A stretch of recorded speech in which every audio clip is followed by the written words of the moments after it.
Mas a psoríase atingirá tantos portugueses quanto aquilo que suspeita. Suspeitará de alguém que porventura possa ter conhecido, mas são muitos mais do que à primeira vista possa estar a saltar-lhe para a sua atenção. São cerca de 250 mil os portugueses que sofrem de psoríase. Vamos falar desta doença com o Dr. Tiago Torres. Muito obrigado, dermatologista. Bom dia. Vamos então começar por distinguir esta doença. Que sinais nos podem alertar para sermos portadores da psoríase? Bom dia, queria naturalmente agradecer o convite para aqui estar. Sim, a psoríase, como disse, é uma doença muito frequente, afeta cerca de 2% da população, 250 mil portugueses terão esta doença. É uma doença que é uma doença inflamatória crónica que se manifesta essencialmente a nível da pele, mas é uma doença que tem uma inflamação global e sistémica e, portanto, a pele em muitos doentes pode ser apenas a ponta do iceberg. Há outras manifestações de outros órgãos e sistemas nestes doentes que lhes altera o prognóstico, portanto, podemos também falar disso. Em termos clínicos, vemos aqui uma imagem, manifesta-se essencialmente... Portanto, a psoríase pode ser apenas e só aquilo que é visível, um sinal para algo mais complexo que possamos ter dentro do nosso corpo, certo? Exatamente. Essencialmente nas formas mais graves, certo. Como esta inflamação é sistémica, podemos ter envolvimento de outros órgãos extracutâneos.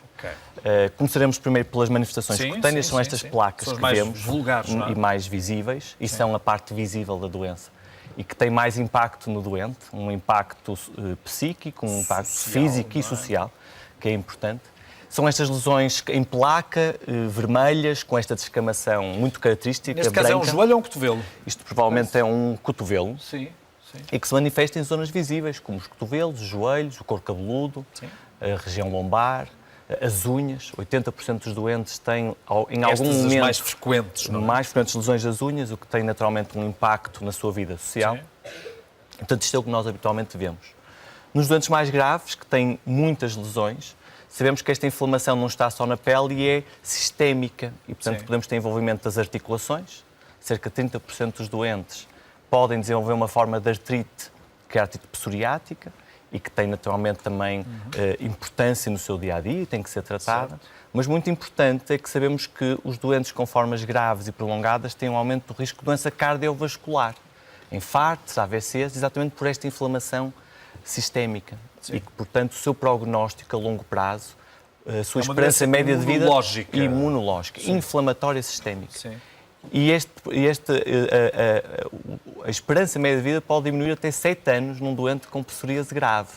E, portanto, não é uma doença apenas visível e com impacto na qualidade de vida, que é muito importante, mas é uma doença que tem um prognóstico que, em alguns casos, pode ser grave. Ela pode surgir em que idade? Há algum padrão ou ela pode ocorrer, quando menos esperamos, em qualquer momento da nossa vida? Pode ocorrer em qualquer idade, desde o início até uma idade mais velha. Há 2 picos, entre os 20 e os 30 e entre os 50 anos. Por algum motivo? Não há nenhum motivo. A incidência da doença é mais frequente nestes picos e depois etários. Dos 50, disse, e depois dos 50. Mas vemos doentes pediátricos, como vemos doentes com 70, 80 anos que lhes aparece pela primeira vez a psoríase. Podemos evitar a psoríase? Há algum modo de não virmos a ser atingidos por ela?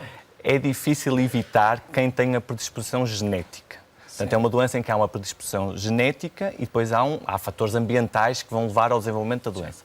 Mas vale a pena fazer um rastreio para saber se temos psoríase? É muito difícil, não é uma coisa do dia-a-dia que se faça clinicamente. Sabemos que há alguns genes que, quando presentes, aumentam o risco de desenvolver a doença, mas nem todos os doentes que têm essas alterações genéticas vão depois desenvolver a doença. Não há como evitar.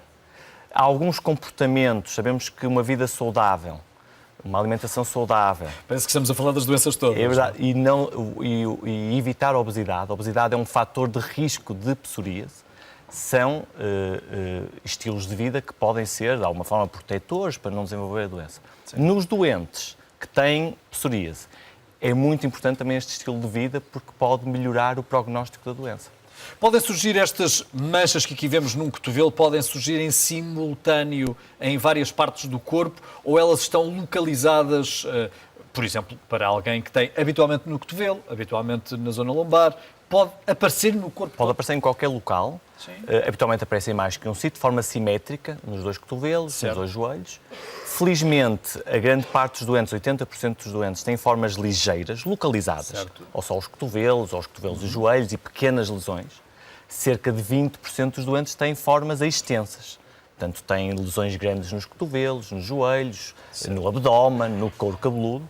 E neste caso estamos a falar de uma gravidade superior e, portanto, precisam de tratamentos sistémicos direcionados à doença para resolver essas lesões. A partir do momento em que a doença se manifesta, ela passa a ser uma doença crónica ou há cura?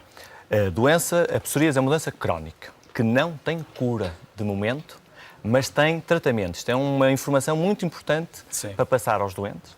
A OMS reconheceu que um dos problemas da psoríase é a falta de informação ou desinformação que existe para a sociedade, por exemplo, que não é uma doença contagiosa, e da parte dos doentes, que é uma doença que, não tendo cura, tem tratamento.